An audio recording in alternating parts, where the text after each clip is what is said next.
Canada से parents and grand parents visa वालों के लिए परमानेंट रेसिडेंसी का बहुत बड़ा अपडेट आ चुका है। बहुत बड़ी खुशखबरी आ चुकी है वो, और आगे आने वाले समय में आप अगर अपनी पोस्ट ग्रेजुएट वर्क परमिट कहीं ना कहीं खत्म होने वाली है 2025 में 2026 में, तो वो किस तरह से आप एक्सटेंड कर सकते हैं, उसके रास्ते हैं वो हम आपको बताने वाले हैं। तो बने रहिए हमारे वीडियो के साथ, और अगर हमारे चैनल पे नए आए हैं तो अभी के अभी सब्सक्राइब कर दीजिए, और अगर हमारा वीडियो अच्छा लगे तो लाइक जरूर कर दीजिएगा, और अपनी ये जो इन्फॉर्मेशन है अच्छी लगे तो अपने सारे वो दोस्तों के साथ जिनको इसकी जरूरत है उनको शेयर जरूर कर दीजिएगा।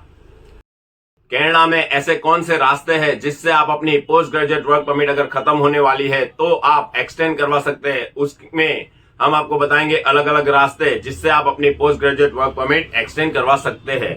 पहला रास्ता है आपका ओपन वर्क परमिट के लिए bridging open work permit, BOWP। Bridging open work permit ऐसी वर्क परमिट है कि अगर आपने परमानेंट रेसिडेंसी के लिए अगर आपने अप्लाई किया है और आपका ITA आ चुका है, और अगर आपका ITA आ चुका है और अब आपके पास ITA आने के बाद उसकी जो प्रोसेसिंग टाइम है वहां तक आपका रिजल्ट नहीं आया है, जैसे कि आज आपका ITA आ चुका है, समझ लीजिए कि 3 दिन पहले, 5 दिन पहले या 10 दिन पहले आपका ITA आ चुका है और आपका अगले महीने आपका वर्क परमिट एक्सपायर होने वाला है, पर आपका ITA आया है, आपका परमानेंट रेसिडेंसी की प्रोसेस पूरी हुई नहीं है। उसका लास्टली जो रिजल्ट, ये तो ITA आने के बाद रिजल्ट आता है जिसके अंदर आपका PR होता है, और PR बहुत सारे लोगों के रिजेक्ट भी होते हैं। जरूरी नहीं कि PR के अगर ITA आ गया तो PR हो ही जाता है, पर PR 99% हो जाता है, पर किसी किसी केस में PR रिजेक्ट भी होता है। रिजेक्ट होने के कारण क्या रहते हैं कि अगर आपने सही से डॉक्यूमेंटेशन नहीं लगाए हैं या फिर उन्होंने वापस से डॉक्यूमेंटेशन मांगे हैं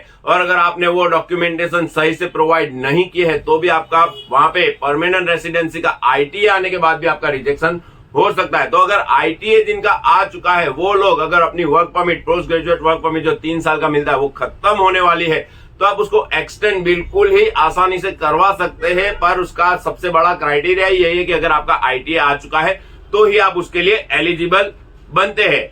और दूसरा, एप्लीकेशंस आपने जब लगा दी है तो एप्लीकेशन जैसे ही परमानेंट ITA आने के बाद आपको परमानेंट रेसिडेंसी की एप्लीकेशन लगानी है।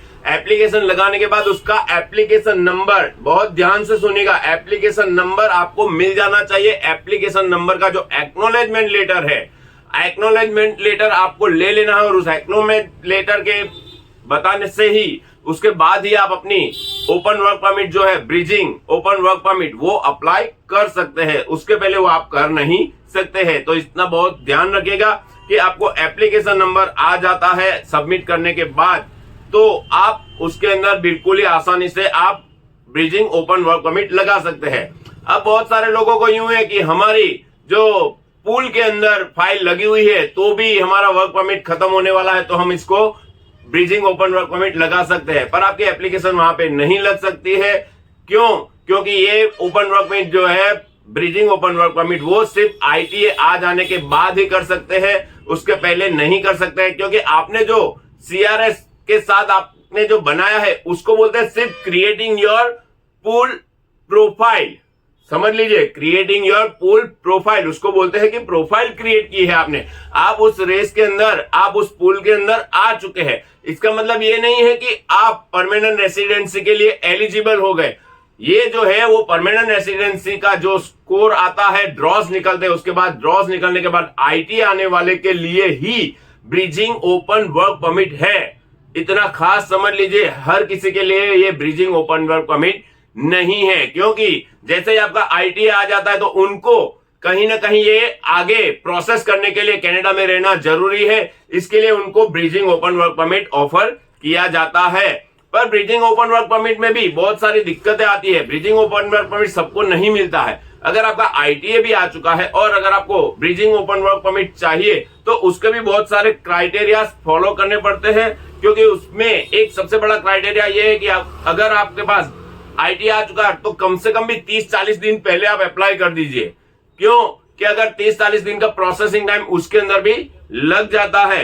और सबसे बड़ा क्राइटेरिया क्या है कि आपका पोस्ट ग्रेजुएट वर्क परमिट खत्म नहीं होना चाहिए। अगर आपका खत्म हो गया मतलब आप इलीगल स्टेटस पे चले गए, तो वो खत्म नहीं होना चाहिए। अगर वो खत्म हो गया तो भी आप कहीं ना कहीं इस दिक्कत का सामना आपको करना पड़ेगा।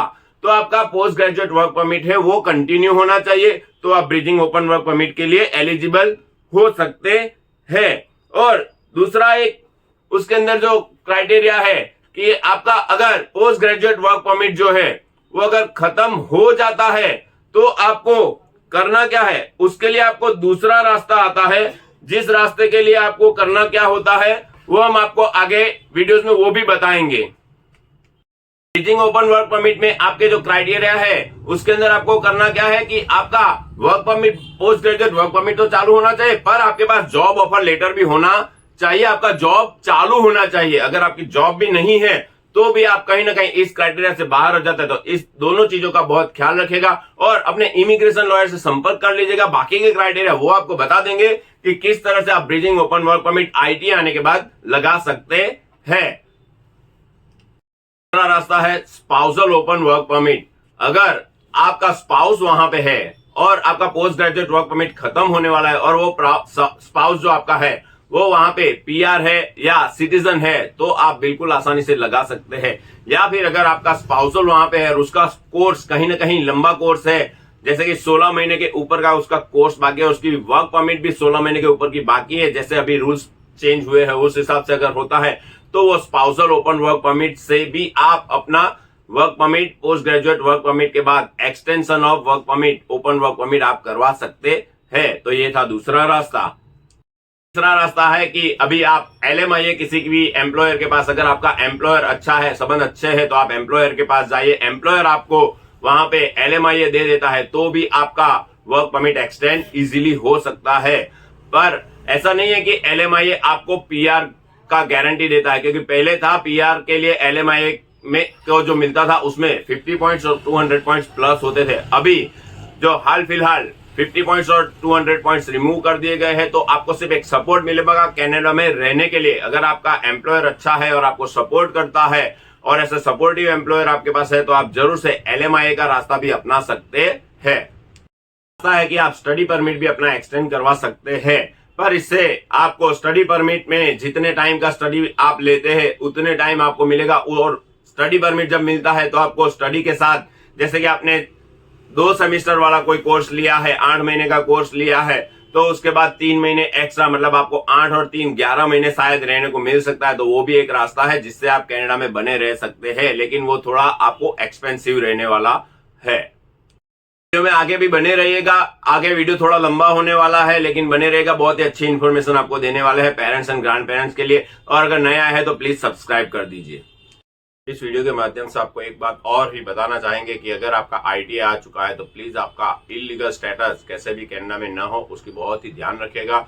जैसे कि बहुत सारे लोग क्या करते हैं कि ITA आ जाता है, ITA आने के बाद वो PR की अप्लाई कर सकते हैं, अप्लाई भी कर देते हैं, लेकिन उनका जो पोस्ट ग्रेजुएट वर्क परमिट होता है वो बहुत ही नजदीक के भविष्य में खत्म होने वाला है और वो लोग एक्सटेंड नहीं करवाते हैं और ऐसे ही बोलते हैं कि हमारे PR की ITA तो आ चुका था, अब हमारा PR तो हो ही जाएगा। लेकिन आपका PR एप्लीकेशन होने और प्रोसेस होने में टाइम जो लगता है उसके बीच में अगर आपका इलीगल स्टेटस है तो कहीं ना कहीं आपका जो स्टेटस ऑनलाइन चेक करने के बाद आपको ऐसा पूछा जा सकता है कि आप इलीगल स्टेटस पे क्यों है, और ऐसा सामना करना पड़ सकता है। और उसकी वजह से बहुत बार क्या होता है कि जैसे इंफॉर्मेशन मिलती है उस हिसाब से कि आपका PR भी कैंसिल हो सकता है। तो प्लीज आपका इलीगल स्टेटस ना हो, उसके लिए आपको जो रास्ता है वो अपनाना चाहिए। उसके लिए आपको क्या कर सकते हैं, उसके लिए आपको क्या करना है कि स्टेटस रिस्टोर करने के लिए आपको अप्लाई जल्द से जल्द कर देना चाहिए, क्योंकि आपको अगर आपका वर्क परमिट का जो स्टेटस है वो एक्सपायर हो जाता है पोस्ट ग्रेजुएट वर्क परमिट, तो आपको 90 डेज मिलते हैं, आप आपका स्टेटस है वो रिस्टोर करवा सकते हैं। लेकिन उसके लिए आपको इमिग्रेशन लॉयर का संपर्क करके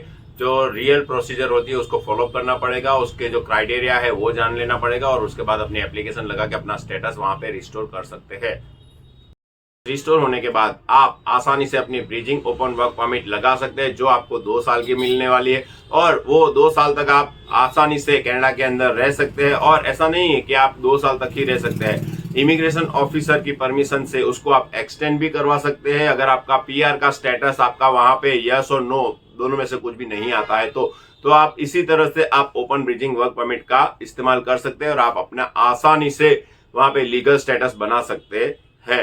और हम आपको एक चीज और बताना चाहते हैं कि अगर आप चैनल पे नए आए तो प्लीज सब्सक्राइब कर दीजिए, अच्छी अच्छी इन्फॉर्मेशन आपको मिलती जाएगी। और आगे हम आपको बताने वाला है कि पेरेंट्स एंड ग्रैंड पेरेंट्स का, जो मैंने स्टार्टिंग में बताया था कि पेरेंट्स एंड ग्रैंड पेरेंट्स की जो बहुत बड़ी गुड न्यूज आके निकल रही है वो ऐसी है कि अब जिनका भी 2020 और 24 के बीच में ही इन लोगों ने जैसे पहले डिक्लेयर किया था कि उनकी ही सिर्फ पीआर की file parents and grand parents की एसेस होने वाली है, अब ऐसा नहीं है। अब इन लोगों ने एक और जोड़ दिया है उसके अंदर कि अब जो कोटा था उनका 10,000 का, उसको बढ़ा के 25,000, यस 25,000 कोटा कर दिया गया है। और ऐसा नहीं है कि 2020 से लेके 2024 की जो फाइल है उसी को वो लोग प्रोसेस करने वाले हैं, ऐसा नहीं। अब आप 25 में भी अगर आपने एप्लीकेशन लगाई है वो, और आगे आने वाले समय में भी अगर आपके पेरेंट्स एंड ग्रैंड पेरेंट्स के अगर फाइल लगाने वाले हैं तो आप तैयार हो जाइए, रेडी हो जाए। आप अगर आपके पेरेंट्स एंड ग्रैंड पेरेंट्स जो बाकी रह गए हैं आपका पीआर की एप्लीकेशन लगाने के लिए, उनको खुश कर सकते हैं, उनको ये खुशखबरी दे सकते हैं और आपका भी पेरेंट्स एंड ग्रैंड पेरेंट्स का पीआर का स्टेटस वहां पे बना सकते हैं। 25,000, यस 25,000 लोगों को वहां पे पेरेंट्स एंड ग्रैंड पेरेंट्स को पीआर करने वाले हैं आगे आने वाले समय में 2025 में। तो बहुत बड़ी गुड न्यूज है और उस गुड न्यूज को आप अपने सारे दोस्तों के साथ, अपने सारे पेरेंट्स, फैमिली, फ्रेंड्स के साथ शेयर कर सकते हैं हमारा वीडियो, और इस माध्यम से आप बता सकते हैं कि अब हमारे बीच में बहुत जल्द ही खुशखबरी आने वाली है कि आपके parents and grandparents fly to Canada हो सकते हैं। थैंक यू और all the best for your PR and for your parents and grandparents PR. धन्यवाद।